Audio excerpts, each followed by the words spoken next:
ആമോത്പത്തി ആമാത് മേധവൃദ്ധി. അഗ്നിമാന്ദ്യം എങ്ങനെയാണ് ശരിയാക്കുന്നത്? നമ്മുടെ ശരീരത്തിലെ ഭക്ഷണം ശരിയായ രീതിയിൽ ഡൈജഷൻ നടത്താൻ എന്തൊക്കെയാണ് നമ്മൾ ചെയ്യേണ്ടത്? അഗ്നിമാന്ദ്യം അല്ലെങ്കിൽ നമ്മുടെ ദഹന പ്രക്രിയ ശരിയാക്കാൻ എന്തൊക്കെയാണ് ചെയ്യേണ്ടത് എന്നാണ് അഷ്ടാംഗഹൃദയത്തിൽ പറഞ്ഞിട്ടുള്ള ചില കാര്യങ്ങൾ പറയാം.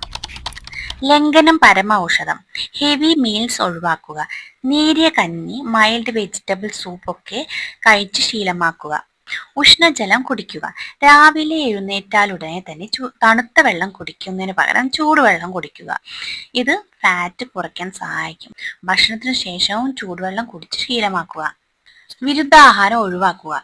പുളിയുള്ള പഴങ്ങളും പാലിൽ മിക്സ് ചെയ്ത് കുടിക്കാതിരിക്കുക. മധുരമുള്ള പഴങ്ങൾ മാത്രമേ പാലിൽ മിക്സ് ചെയ്ത് കഴിക്കാവൂ. രാത്രി തൈര് കഴിക്കാതിരിക്കാൻ ശ്രദ്ധിക്കുക. കയ്പുള്ള ഭക്ഷണങ്ങൾ, ഇലക്കറികൾ, ഇലഭക്ഷണങ്ങളൊക്കെ ഡയറ്റിൽ ഉൾപ്പെടുത്തുക.